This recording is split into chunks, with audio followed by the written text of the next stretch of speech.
morning. I'm Renata, Zúñiga, your host, and today we're going to talk about a very important subject in history, which is the United States, a state that has been a main power for several years, and it still is nowadays a very important power.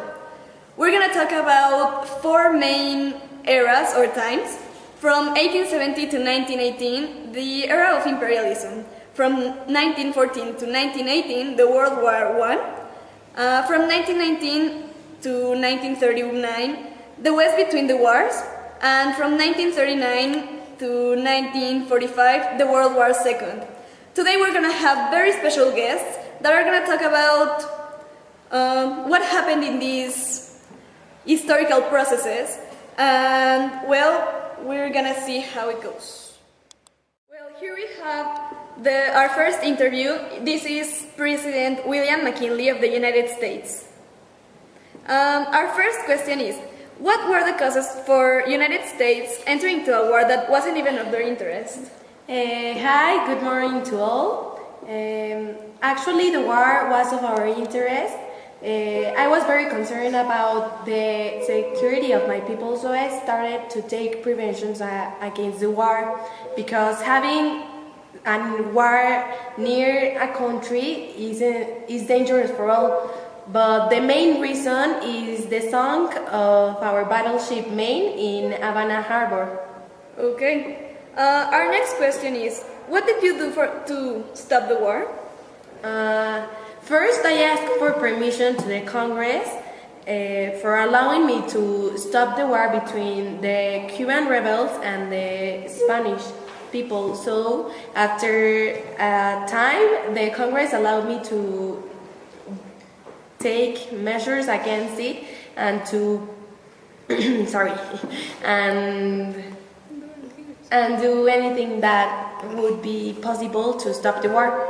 Okay. Did this war have an impact in imperialism? Oh, that's a good question.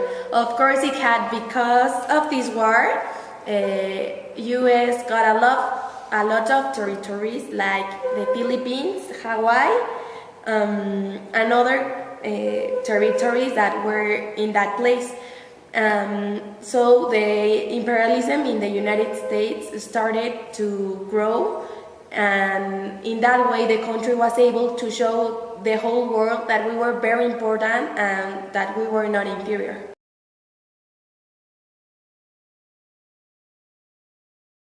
Okay. Finally, how was it over? The war officially ended 4 months later, after we defeated the Spanish in the place, and it ended with the Treaty of Paris that was signed in December 10, 1898. Okay, perfect.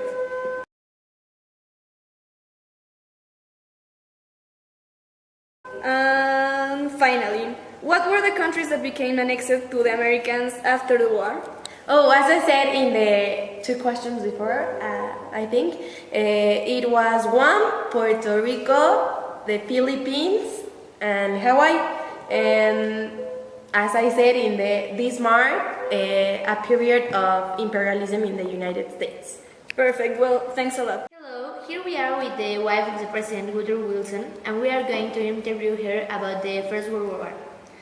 The first question is, which event do you consider that was the one that provoked the United States into entering the war? Hi. Well, I think the first event that made my husband think about entering the war was when the Germans sank the Lusitania boat. Before that, we didn't really want to go into war, but because Germans started going or attacking not only soldiers but people, my husband started consider war.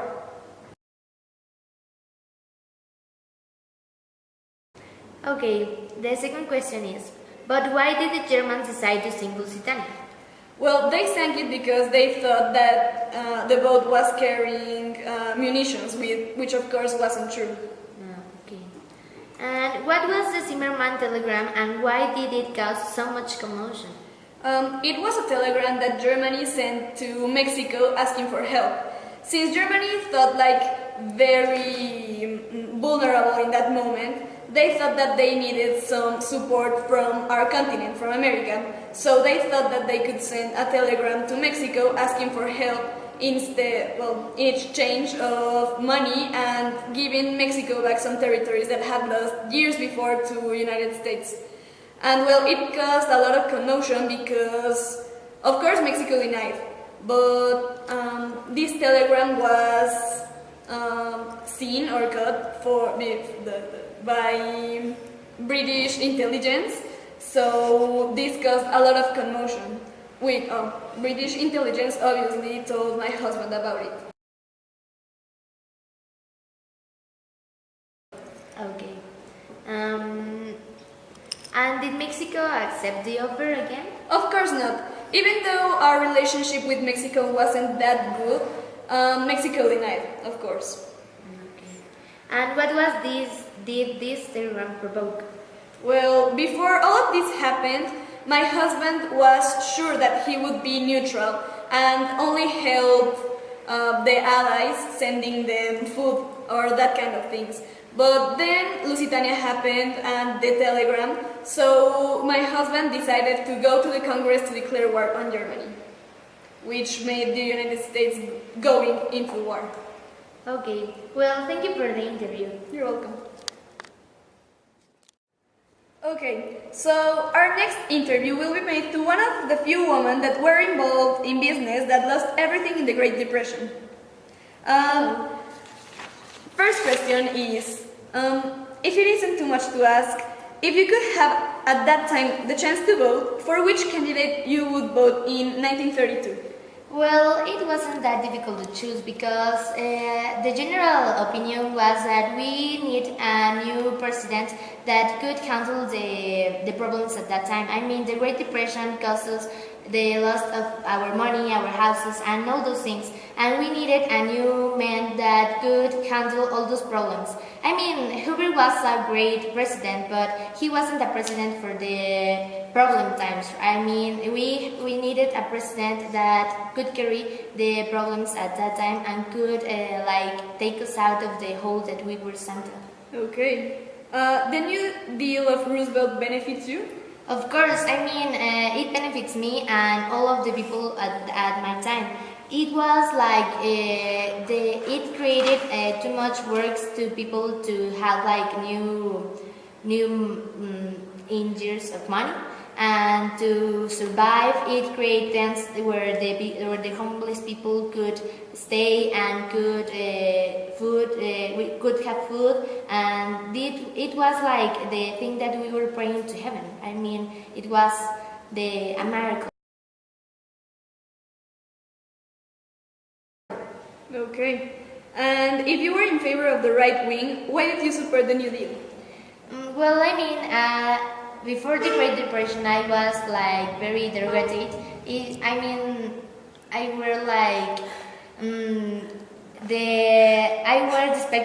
I was expective with the people. I didn't care about too much about the poor ones, and I discriminate them.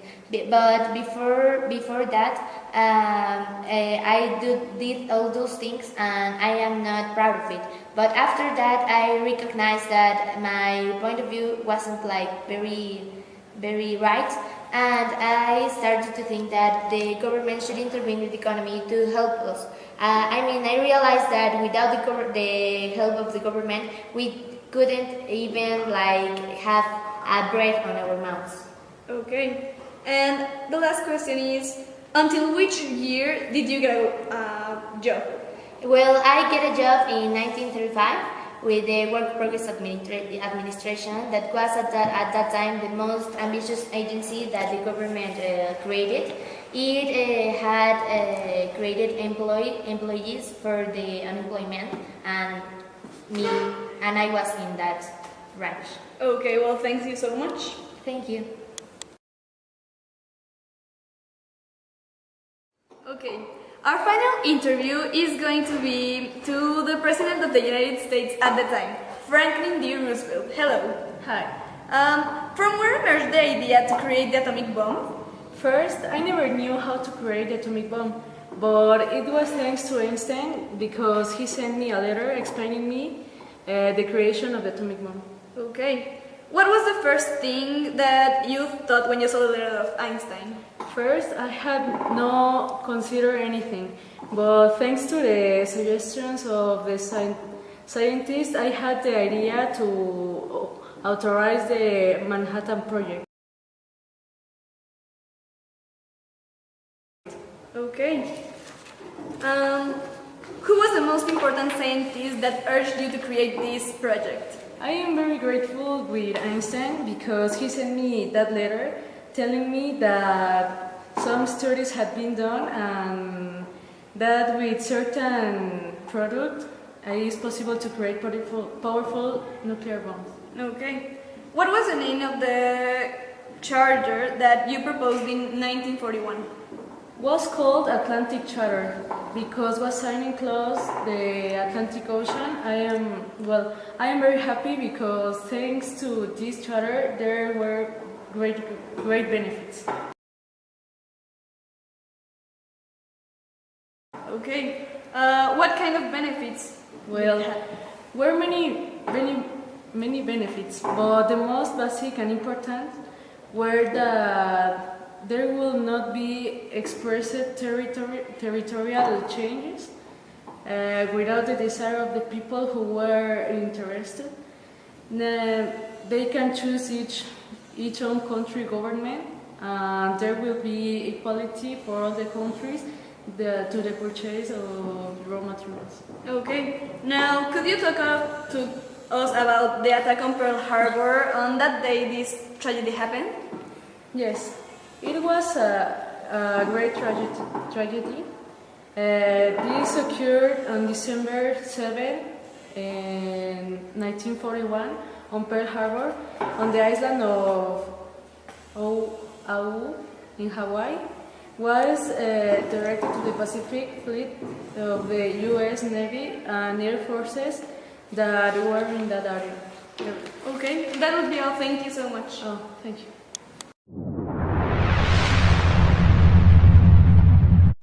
Well, with this we have ended the show. This was it for today. And we want to thank all the great personalities that we had today. And the conclusion for today's show is how United States has been a great country throughout the years. I mean, it's a great power nowadays, and it has been a great power in the 19th and 20th century.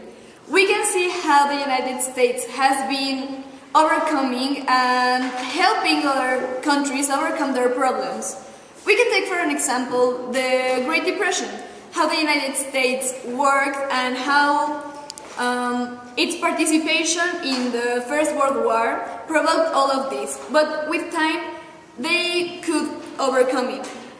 Well, the United States also had a very great impact in both the wars and throughout the years.